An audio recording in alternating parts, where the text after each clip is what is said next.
Atas. Bismillahirrahmanirrahim. Yang berhormat Tuan Speaker, soalan saya nombor 8. Silakan. Menteri. Terima kasih Tan Sri Speaker. Yang berhormat Kepala Batas telah pun bertanya tentang senarai projek perumahan awam yang terbengkalai. Untuk makluman Tuan Yang di-Pertua dan ahli-ahli yang berhormat, sukacita dimaklumkan. Sejak Kerajaan Perpaduan ditubuhkan, tiada projek perumahan awam yang terbengkalai. Kementerian Pembangunan Kerajaan Tempatan KPKT sentiasa memantau status pemajuan perumahan, projek perumahan awam dan projek perumahan swasta melalui pendekatan berikut. A. Projek perumahan awam. Walaupun kebanyakan projek kerajaan yang dilaksanakan memenuhi tempoh penyiapan yang ditetapkan, terdapat juga projek yang dilaksanakan oleh kerajaan berada dalam kategori projek lewat jadual dan sakit.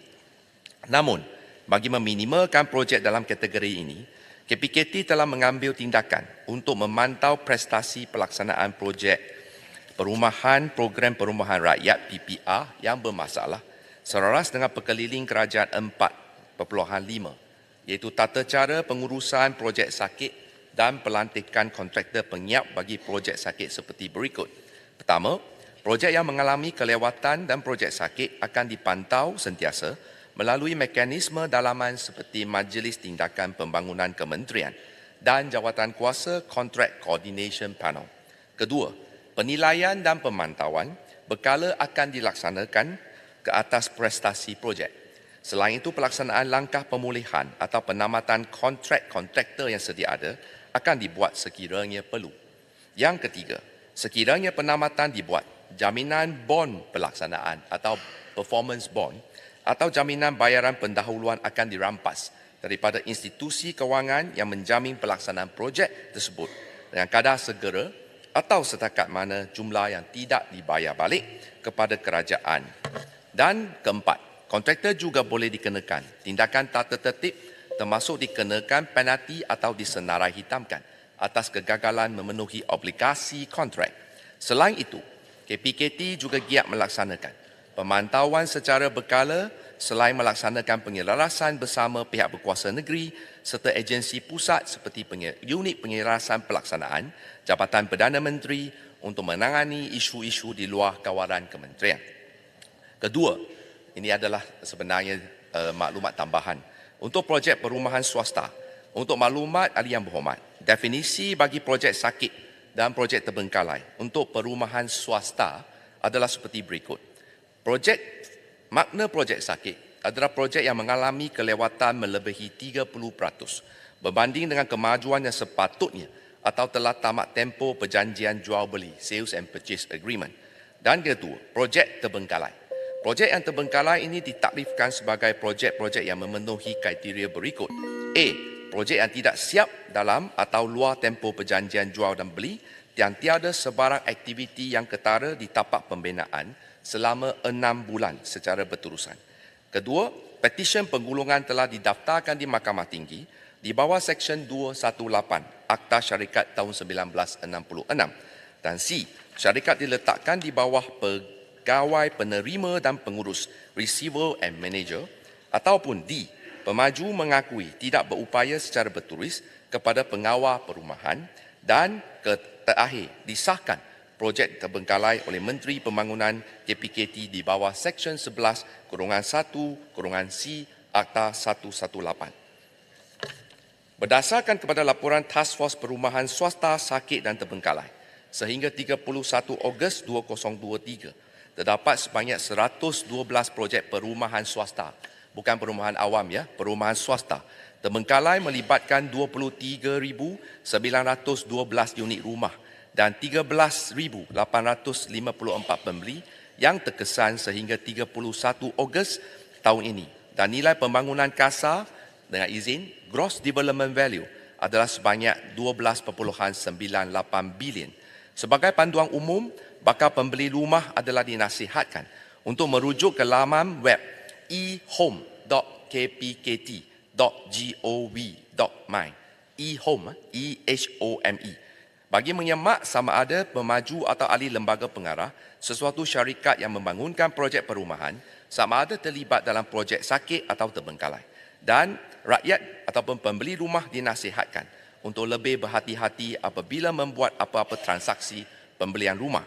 Para pembeli juga boleh mengemukakan aduan rasmi kepada Jabatan Perumahan Negara apabila mengesyaki bahawa sesuatu pembangunan perumahan tersebut dijalankan tanpa mematuhi mana-mana peruntukan di bawah Akta Pemajuan Perumahan, Kawalan dan Pelesenan tahun 1966 agar kertas siasatan dan tindakan sewajarnya dapat dijalankan.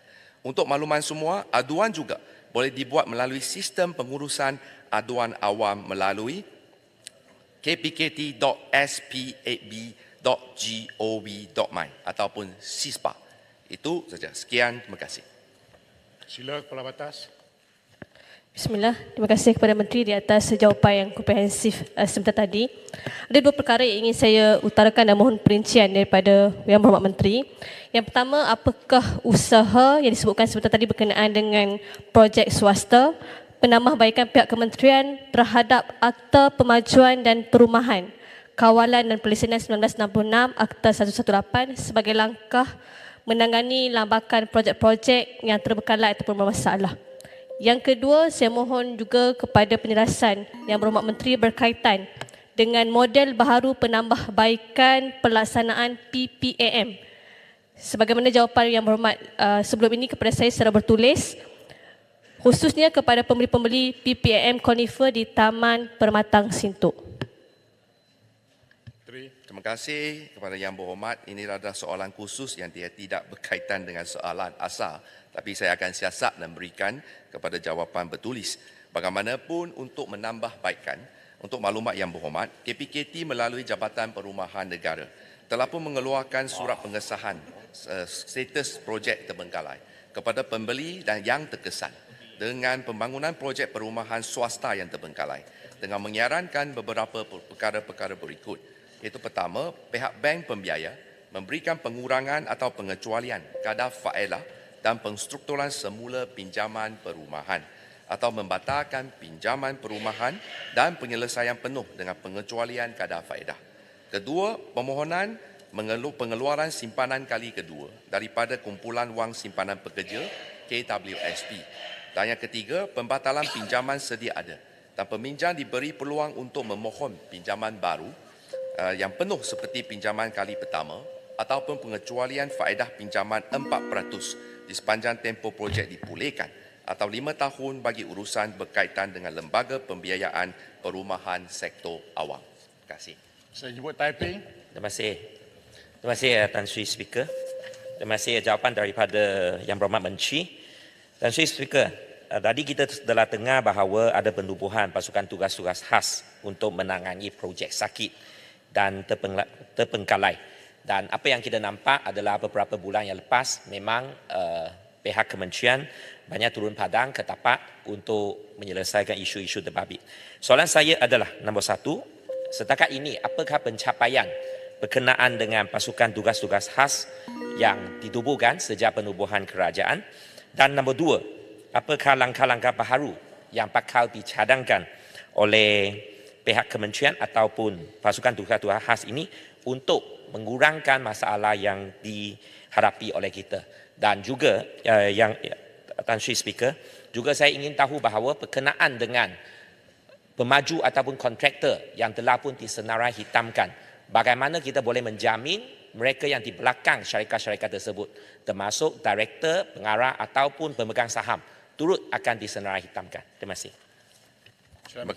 Terima kasih kepada Yang Berhormat Taiping yang bertanya tentang pencapaian task force projek perumahan swasta sakit yang terbengkalai. Pasukan petugas-tugas khas ini telah pun ditubuhkan apabila kerajaan perpaduan dibentuk.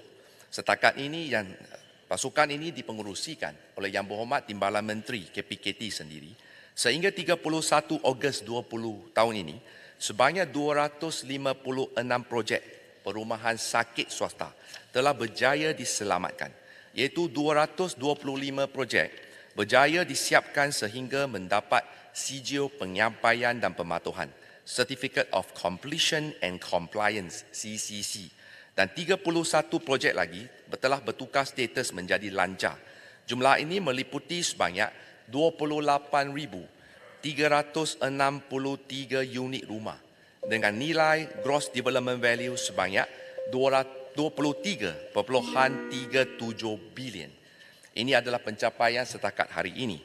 Sebenarnya untuk mengelakkan masalah projek perumahan swasta yang terbengkalai, kerajaan dan hala tuju yang baru adalah menggalakkan supaya pemaju perumahan bina baru kemudian jual. Build and sell, not sell and build dengan izin. Inisiatif kerajaan dalam meningkatkan pemajuan bina kemudian jual 10% hingga 90% di Semenanjung Malaysia adalah pertama, kita memberikan kemudahan pengurangan bayaran deposit kepada pemaju sehingga 200,000 ke dalam Housing Development Account HDA. Berbanding dengan pemaju lain yang jual baru bina, mereka perlu bayar sebanyak 3% daripada kos pembinaan. Kedua, insentif yang diberikan termasuk kemudahan fast lane oleh PBT dalam urusan berkaitan dengan permohonan, kebenaran merancang, pelan pembangunan dan urusan-urusan berkaitan dengan jabatan-jabatan teknikal. Yang ketiga, diberikan pertimbangan untuk pelepasan pembinaan rumah kos rendah atau rumah mesra rakyat seperti yang disyaratkan oleh kerajaan negeri tertakluk kepada kelulusan kerajaan negeri. Dan insentif yang keempat, diberikan pertimbangan pengecualian sepenuhnya caj pematuhan dan caj pembangunan, fast lane untuk kelulusan kebenaran merancang, plan bangunan dan lain-lain insentif yang dapat membantu pemaju. Walau bagaimanapun perkara ini tertakluk kepada persetujuan kerajaan negeri dan pihak berkuasa tempatan. Sekian, terima kasih.